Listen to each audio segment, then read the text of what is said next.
শিবন, কি অবস্থা? ঈদ মুবারক। না, প্রথমে ওমর ফারুক কল দেয় আরেক হাফেজ টিকটকার সিপনকে। আপনার কি ভাইরাল হইতে পারবো না নাকি?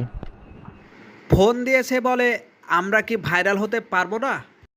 কিছুক্ষণ পরে উত্তর দেয় আরেক হাফেজ থেকে টিকটকার হওয়া সেই সেলিব্রিটি। ঈদ মুবারক বাবা, কি অবস্থা?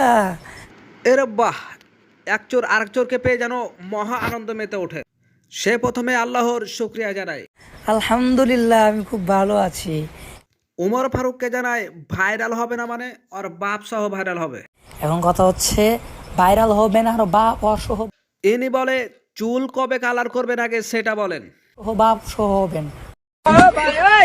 কথা হচ্ছে, আপনি চুল কবে কালার করবেন এটা আগে ঠিক করেন। হ্যাঁ, সে তাকে পরামর্শ দেয় চুল কবে কালার করবে সেই তারিখটা আগে ঠিক করতে, এবং সে নাকি নিজেই তাকে সেলুন খুঁজে দিবে। সেলুন দেখতেছি। শিপন পরামর্শ দেয় আপনি খালি চুলটা আগে কালার। ঠিক আছে, আপনি আগে চুল খালি লাল করা লাগবো। পরের ব্যাপারটা নাকি ইনি পরে দেখে নেবেন। পরেরটা পরে দেখা যাবো না, বুঝছেন নি? আগে তাকে ইন্টারভিউ নেওয়ার পরামর্শ দেয়।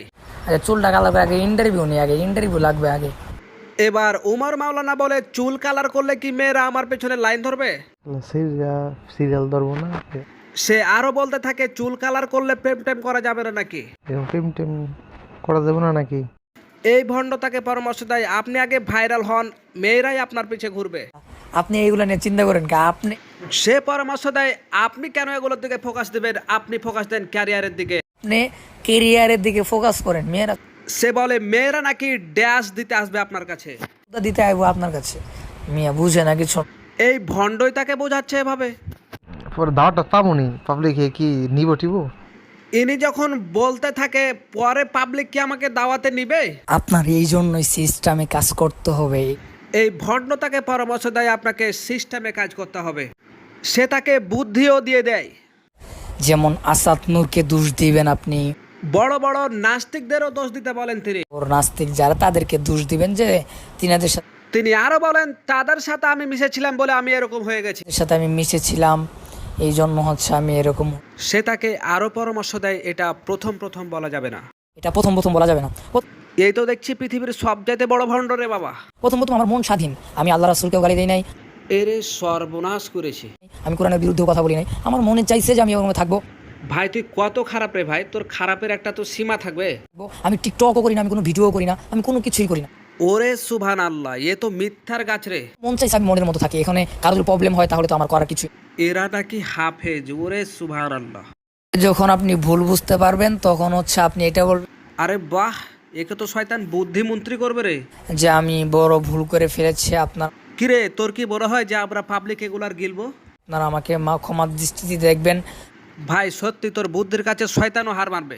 আসলে আমি ইহুদি খ্রিস্টানদের চক্করে পড়ে আমি আমি ভাই তোর কাছে আমার প্রশ্ন, তোর মিথ্যার গাছ কতটি লাগা আছে? আমি আমার নিজেকে আমি হারিয়ে ফেলেছিলাম। আমি যে আলেম, এটা আরো আছে, শুনতেই থাকুন। এটা আমি হারিয়ে ফেলেছিলাম যে আমি একজন আলেম, আমার কিভাবে থাকা দরকার এটা আমি ওকে বুদ্ধিমন্ত্রী করা হোক। ভুলে গিয়েছিলাম। আপনারা আমাকে ক্ষমার দৃষ্টিতে দেখবেন। আমি তওবা করে ফিরে তুই যতই বুঝা ভাই, আমরা আর বেলতলায় যাব না। আসতে চাই। আমাকে আমাকে হচ্ছে একবার সুযোগ দেওয়া হোক। তুই যদি সত্যি ভুল করতিস তোকে একটা সুযোগ দেওয়া হতো, কিন্তু তুই তো ইচ্ছা করে ভুল করেছিস। আমি আমার ভুলটা বুঝতে পেরেছি। আমি জাতির কাছে ক্ষমা চাই। আল্লাহ সুবহানাহু আজ বুঝলাম যে একজন হাফেজ হয়েও কতটা নিকৃষ্ট হতে পারে। ওয়া তাআলার কাছে ক্ষমা চাই যেন আল্লাহ তাআলা আমাকে মাফ করে দেন। আসলে আমি বুঝতে পেরেছি টাকাই সবকিছু না। আমি বুঝতে পেরেছি যে আমার আখিরাতকে গুছাইতে হবে। ভাই তোর আসলেই মিথ্যার গাছ লাগা আছে। এই দুনিয়াটা পরীক্ষার একটা হল। আমি দুনিয়াতে কিছু না করতে পারি তাহলে আখিরাতে আমি আমাদের নাকি ইমোশনাল করবে। কি জবাব দিব? এইগুলা বইলা বইলা তারপর মানুষের ইমোশন কাটতে ভাই তোর ফোন নাম্বারটা দিস, মিথ্যার প্রশিক্ষণ করার জন্য কারো লাগলে যাবে। পারবো না। আমি যেমনি বুঝছি এমনি কাজ করেন, খ্রিস্টানদের উপরে দুধ চাপাই দিবেন। কত বড় তুই বাটপার রে বা।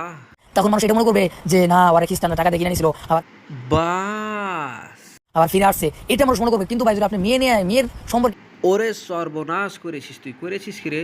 যদি কিছু বলেন তাহলে শালা মেয়ে চুকছে ভাই। ভাই এটা করলে মানে পুরো মানুষের কাছে খারাপ হয়ে যাবেন। আমার মতো, তোর বাড়ি কোন জায়গাবে? আমার মতো, বুঝছেন ভাই? এই জন্য আপনি খ্রিস্টানদের উপরে দুধ চাপাই দেন ভাই, বুঝছেন?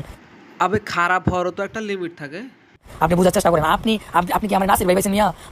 নাসির ভাই মানে তোদেরকে আরো টিমের সাথে সদস্য আছে নাকি? আমার মাথার ভিতরে লজিক পরিমাণে, আমার মাথার লজিক সম্পূর্ণ হচ্ছে হ্যাঁ ভাই তুই আসলেই লজিকের গাছ। বুদ্ধি থাকে ভাই। আমি যেটা বলি সেটাই শুনেন ভাই। আমি নিশ্চিত শয়তানও তোর কাছে হার মানবে। হয়তো পরে পস্তার লাগবো ভাই। কস কি তুই?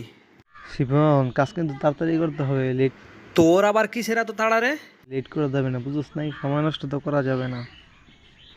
বাবা, তোরই এত সময়ের দাম? চিন্তা নো চিন্তা বাবা, কোনো চিন্তা নাই বাবা, আমি আছি। আমিও তো তাই বলি রে, তোর মতো শয়তান যদি থাকে তাহলে আর কারো দরকার নাই। তা তো অবশ্যই, এখন এই চুলটা কালার করে দেবো না, বাস লাইনে তাইলে আলিয়াত খনে। প্যান্ট শার্ট কিনতে হবে না বেটা। তাই তো রে, তোকে তো সবই নিতে হবে। তারপর আবার এই বিভিন্ন জায়গাতে ইন্টারভিউ। এগুলো সব তোদের প্ল্যান রে। ছি ছি ছি ছি। চুলটা কালার করে ভাই নামতে হবে, কাজ না। যেই ভাবা সেই কাজ রে বাবা, অমনি মাঠে নেমে গেলি। এ বাবা আগে কিনে ফেলাও, আগে কাজ সব। দে শয়তান, তুই দুটো ওকে পরামর্শ গলা দে। যেদিনকেই কালার করবা সেদিনকে ইন্টারভিউ নেওয়ার জন্য তুই এত ফাস্ট রে শয়তান। ব্যবস্থা করুন, তো এই জন্য তাড়াতাড়ি, বুঝছেন? কিরে, তুই কি কিছু বুঝলি? আমার হাতে সময় নাকি, বেশি তাড়াতাড়ি করেন। এই শয়তানের হাতে কিন্তু সময় নাই, কাজে তাড়াতাড়ি কর। প্যান্ট কিনবো, দুইটা গেঞ্জি কিনবো, দুইটা শার্ট কিনবো। বাস এই তো লাইন আইসোস। আর গলার লাগে দুইটা চেইন কিনবো, আর তুই চেনও দিবি গলায়? আর একটা দুইটা চশমা কিনবো, শেষ। বাস। আর এক জোড়া জুতা। আর কি কিছু মনে পড়ছে? কিছু নিবি? তাহলে চুলটা কবে কালার করতে ওইটাই খালি। ও আচ্ছা আচ্ছা আচ্ছা। পাগল, আমি শয়তান তো ওখানে যা বাবা, তাহলে তুই স্বীকার করলে যে তুই একটা শয়তান। ওখানে থাকবো, শয়তানি তো সব আমি ওইখান থেকে করবো। তুই শয়তানি ওইখান থেকে করবি? ওরে বাপ রে বাপ। ঠিক আছে, আপনার কোনো চিন্তা করতে হইব না। আপনি শয়তান থাকে তোর কোনো টেনশন নেই, খাপা তুই এত টেনশন কেন করছিস? আপনি শুধু আমার উপরে ভরসা করেন, শিবনের উপরে ভরসা করেন। তুই শুধু সিপয়টার উপর ভরসা রাখ, তাহলেই হবে। দেখেন আপনার ট্রেনিংয়ে তুলতে কয় মিনিট লাগে, দেখেন। তোর মতো শয়তান যেখানে আছে সেখানে তো 1 সেকেন্ডও লাগবে না রে ট্রেনিংয়ে উঠতে। কালকে চলে আসেন সকালবেলা ভাই, যেমনি হোক কালকাই কিন্তু কালকাই। কয়েকটা হাওলাত করেন, হাওলাত করে তাড়াতাড়ি চলে আন ভাই, কালকে আয়েন। কিরে, তুই হাওলাত বুঝিস নি? তোকে টাকা ধার করতে কইছে, ধার। আমি কথা দিয়ে ফেলাইছি যে ভাই হ্যাঁ কালকে হাজার হলো শয়তান কথা দিয়েছে, তোকে কিন্তু টাকা ধার করে হলো যাইতে হবে। সিলেট থেকে আসবে আপনার ইন্টারভিউ নেওয়ার জন্য, বুঝছেন ভাই? তাই নাকি রে শয়তান? সিলেট থেকে আসবে? তুই ঠিক করে দিলি? ভাই দেখবেন বলে পুরা আগুন লাগবে, আগুন। সে আগুনটা যে লেগে গেছে রে ভাই, তুই সাকসেস। তুই এত খারাপ রে, হ্যাঁ? হ্যাঁ, আগুন লাগবে, আগুন। তুই নাকি আবার দাবি করিস হাফেজ। ছি, আগুনটা লাগলে রে কি যে ভালো হইবো। তোদের পরিকল্পিত আগুনটা লেগে গেছে রে, তোরা সাকসেস। এই সিপন, তোকে একটা কথা বলে রাখি, আমরা বাংলার মানুষ অতটা পাগলা না যে আমরা বারবার বেলতলায় যাব। আমরা ভুল করে একবার বেলতলায় যেতে পারি, কিন্তু তোদের গোপন তথ্য যখন ফাঁস হয়ে যাবে তখন তোদের কি হবে বল? আর তুই না স্বীকার করলি, তুই মুসলিম টিভিতে ভয়েস দিস, মানে গজল গাস, তোর সেটাও চলে যাবে, তুই চিন্তা করিস না। আর ওমর, তোকে একটা কথা বলে রাখি, তুই শোন, তুই ভাইরাল হওয়ার জন্য এতটা নিকৃষ্ট হতে পারিস, ছি। তোকে দেখে প্রথম একটা শিক্ষা পেলাম যে মানুষ ভাইরাল হওয়ার জন্য কী কী করতে পারে। তবে একটা কথা তোকে বলে রাখি, তুই জেনে রাখ, জীবনে যদি কোনোদিন ওয়াজ শুনতে নাও পায়, তাও তোর মতো নিকৃষ্ট মানুষকে কোনোদিন দাওয়াত দিয়ে ডাকবো না। ভালো থাকিস।